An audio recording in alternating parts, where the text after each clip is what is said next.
Ramadan Mubarak, sunana Hafsat Sanusi wacce kuka fi sani da Baasmah on Instagram.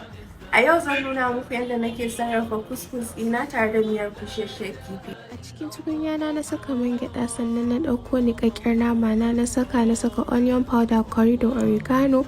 Na juya shi suka haɗa jikinsu, sannan na ɗauko dakakken attarugu na saka tare da mix spice shi ma. Bayan nan na bashi ya soyu kamar haka, sannan na ɗauko albasa na shi ma na saka na bashi ya soyu, shi ma na ɗauko gishiri na saka. Na saka gishiri na ɗauko couscous ina shi ma na zuba shi, sannan na jujjuya shi tare na ɗan bashi ya ɗan soyu a cikin tukunya, sannan na ɗauko tafasasshen ruwa na saka. Na ɗan motsa shi na rufe shi na tsawon minti 15.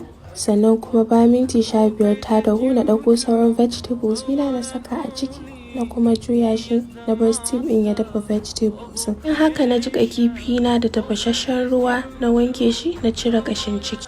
A tukunya na saka man riɗi, na ɗauko na man gyaɗa na saka, sannan na ɗauko albasa na soya shi har sanda ta fara kamshi. Na ɗauko thyme, curry da kuma garam masala na juya. Ko niƙaƙƙen kayan miya na juya shi ma a ciki, na bar shi har sanda ruwan ya tsotse. Sannan na ɗauko sinadari na da kuma wannan wankakken busasshen kifi na saka a ciki na motsa. Na motsa shi zan rufe shi kuma ya dahu na tsawon minti 3 zuwa 5, sannan na buɗe na ɗan saka curry na ƙara barin shi ya dahu na minti 1. Shikenan miyan mu tayi. Da fatan kun ji daɗin wannan recipe ɗin kuma za ku gwada shi. Allah ya karɓi ibadunmu.